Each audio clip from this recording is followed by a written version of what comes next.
Hey there, this is Rick with the Mercedes Diesel Guy channel, and this is me possibly not making good decisions. So, just a little background here before I turn the camera around. You can see behind me here, possibly, this is our camper, which we've had for a little over a year now.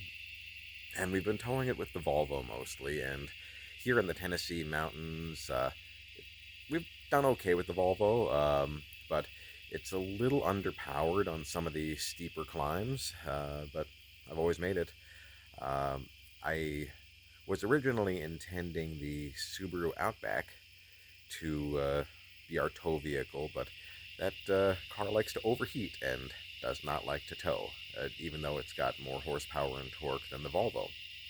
So I've been wondering what I'm going to do for a longer-term solution, because I don't like overtaxing the Volvo, because it's a great car. I'd rather not wear it out by towing a camper so often, which I've been doing quite a bit. So I decided, okay, why not get something a little bigger, possibly a little better for towing. And I've been casually looking for months now, and I've looked into a lot of different options, but ultimately, you know me, it comes down to what's cheap and available. And so that brings me to what I'm about to show you. So this is Rick with the Mercedes Diesel Guy channel, and this is my 2002 Mercedes M-Class. I picked this up last night. I actually saw ads popping up for this both on the local classifieds listings, which is just kind of an in-town thing here, as well as on Facebook Marketplace, I think for a couple of weeks now.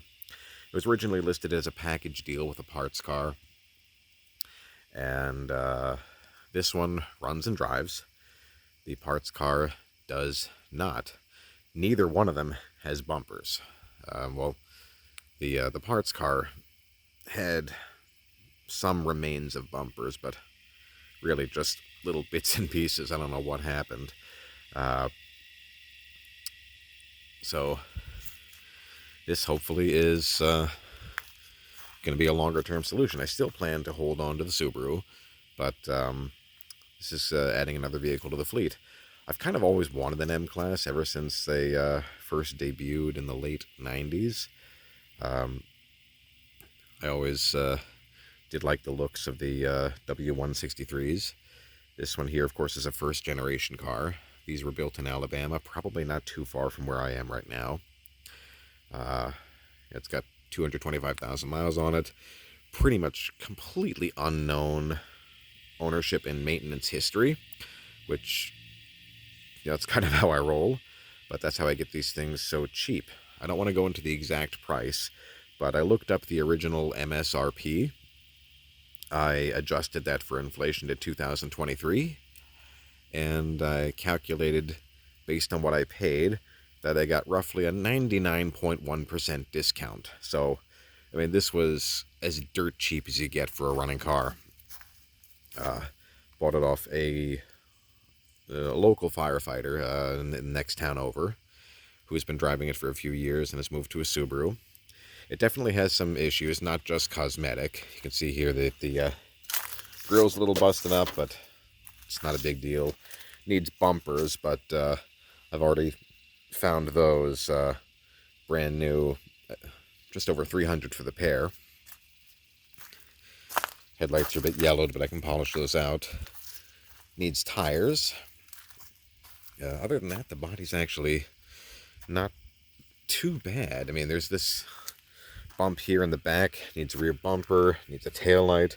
I've actually already ordered tail lights, but I got the cheapest brand new pair I could. They're aftermarket. They are definitely ugly, but they're going to work, and that's the issue that I need to solve.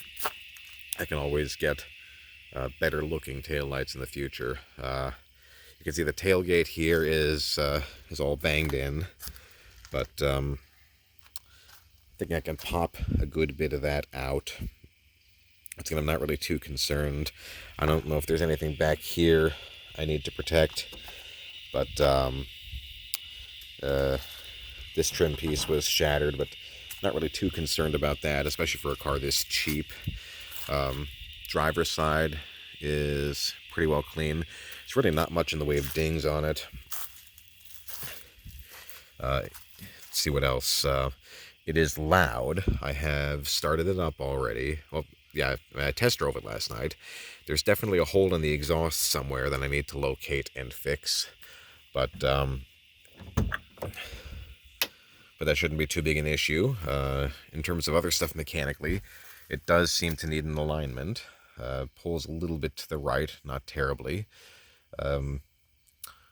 Brakes aren't horrible, but I don't know that they're at 100%. It's certainly drivable, but I definitely want to take a look at those. Interior is filthy. I don't know if this is... no, this is not the worst I've seen for cars I've owned, but it's not great.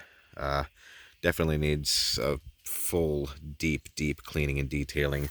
This is the worst part of the interior here. The leather came off the driver's seat here. Not quite sure what I'm going to do about that yet. I might just get a seat bottom cover for here like I did in the Subaru. Carpets are absolutely filthy, need to be scrubbed out. Car smells... it smells dirty. Thankfully, it's not horrible. I've had cars that were smoked in. I don't think this one was. Doesn't smell. Although I see a lot of dog hair, it doesn't smell like dogs have been in here recently. So it needs severe cleaning, stuff like that. But you can see by which I mean the handle here. It's dirty, but that should scrub out all right. So yeah, this is going to be a new project. Now I know that those of you who have been following along know I've had the Vanagon project here for over a year and haven't done much of anything with it. But these more daily driver projects definitely take priority for me. I'm definitely going to make the time to get this back on the road. I don't think it's going to take too much to make it drivable. Let's see what else worth mentioning. Oh yeah, it's got a slow power steering leak apparently, so I'm going to have to look into that. But all in all, I'm really happy with it for what I've paid. Time may change that opinion, but this morning I am happy. What else can I say about it? Really not sure. I know there's stuff I'm forgetting to mention, but yeah, this is going to be the new project in the short term.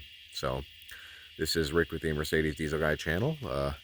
It's not a diesel, but you know what?